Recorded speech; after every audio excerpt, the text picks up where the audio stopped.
un niño de 16 años, señalado como el heredero de Pelé. Un contrato millonario que lo coloca en el club más poderoso del planeta. Una nación entera esperando que sea el próximo rey del fútbol. Pero la pregunta es inevitable. ¿Qué pasa cuando el sueño se convierte en jaula? ¿Estamos viendo el nacimiento de una leyenda o el principio de una tragedia futbolística? Olá, professor madridista, aqui é Endrick, acabei de hacer mi presentación. Gracias. Endrick Felipe nació en Taguatinga, Brasil, en 2006. Con apenas 10 años ya aparecía en videos virales que mostraban a un chico de baja estatura, pero con una potencia y una confianza que asombraban incluso a los ojeadores más exigentes. Palmeiras lo acogió en sus categorías juveniles, y desde entonces el mito empezó a crecer. La prensa brasileña no dudó en colocarlo en la lista de los elegidos: Pelé, Ronaldo, Neymar y ahora Endrick.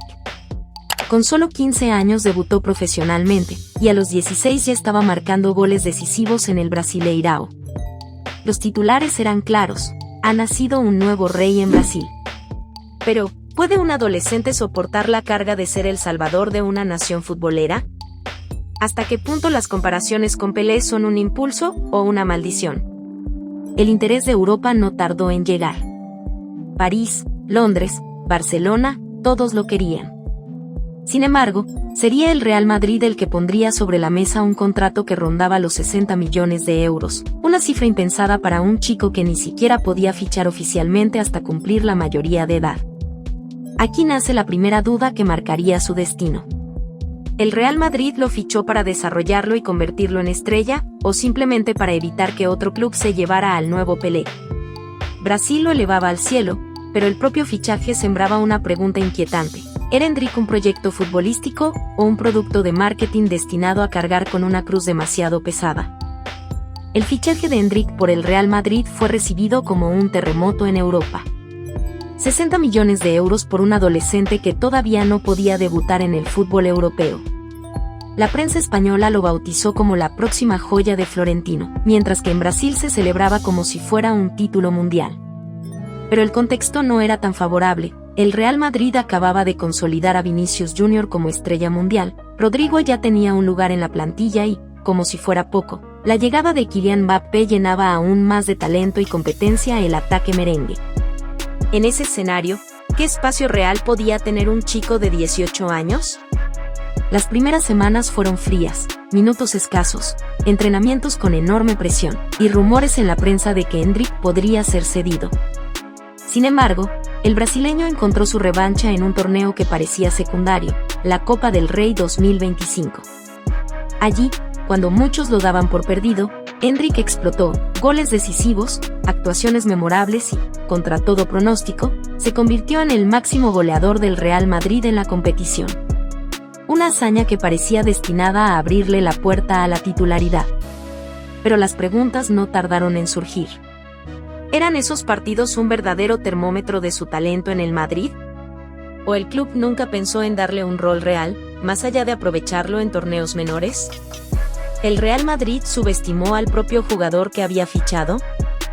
El nombre de Endrick quedó grabado en la historia de la selección brasileña en un amistoso internacional de alto voltaje.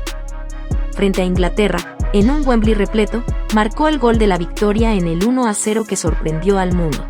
Endrick volvió a brillar ante España, anotando un gol en el partido que terminó 3-3.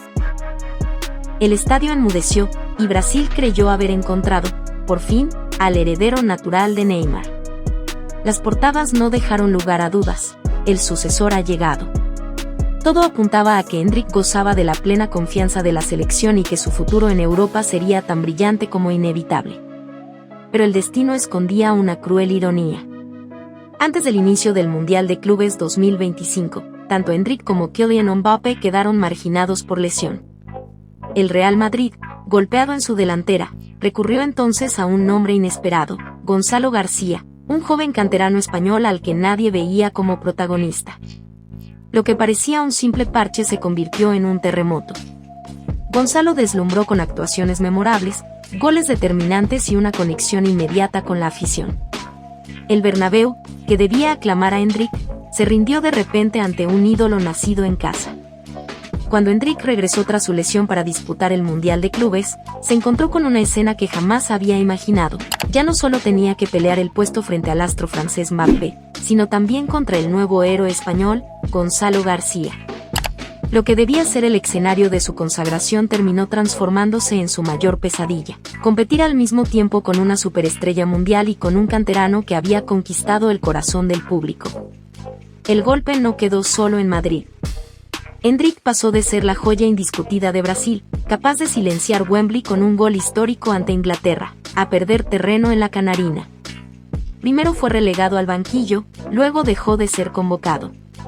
Y hoy, muchos se preguntan si su prolongada ausencia en el Real Madrid podría dejarlo fuera del Mundial de 2026.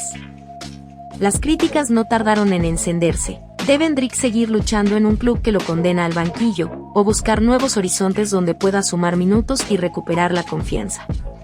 Porque lo que está en juego no es solo su lugar en el Real Madrid, sino el rumbo de toda su carrera en el fútbol mundial. El caso de Endrick ya no es solo un debate deportivo, sino un dilema existencial para el Real Madrid y para el propio jugador. Su situación divide opiniones. Mientras algunos sostienen que la competencia interna lo hará más fuerte, otros aseguran que lo está destruyendo lentamente. El contraste es cruel: de ser máximo goleador del Real Madrid en la Copa del Rey 2025, donde sus tantos decisivos lo pusieron en los titulares, pasó a convertirse en un fantasma dentro del equipo en las grandes competiciones. La paradoja es dolorosa. Cuando tuvo minutos, respondió con goles. Cuando más lo necesitaba, el club eligió mirar hacia otros nombres. Y en la selección, el golpe fue todavía mayor. Endrick venía de brillar con Brasil, como en aquel histórico amistoso en Wembley contra Inglaterra, pero tras su pérdida de protagonismo en Madrid, la Canarina también comenzó a darle la espalda. Hoy, ya ni siquiera aparece en las convocatorias. Su lugar en el Mundial 2026 parece pender de un hilo, como si la falta de confianza del club lo hubiera condenado en todos los frentes. Ante este panorama, las voces críticas son cada vez más fuertes. ¿Debe Endrick aceptar su papel secundario y esperar su momento en el Real Madrid, aún a riesgo de perder su mejor oportunidad de estar en un mundial? ¿O debería tomar una decisión radical y buscar un destino donde pueda ser titular indiscutido? El público está dividido. Algunos lo ven como víctima de un sistema que privilegia el marketing y los nombres ya consolidados. Otros lo culpan de no haber aprovechado mejor sus oportunidades. Y mientras tanto, la sombra del Mundial de 2026 crece como un reloj de arena que se vacía sin piedad. La gran pregunta es inevitable: ¿estamos presenciando el lento final del fenómeno Endrick antes de que realmente empiece? ¿O este es solo el capítulo oscuro que precede a su resurrección?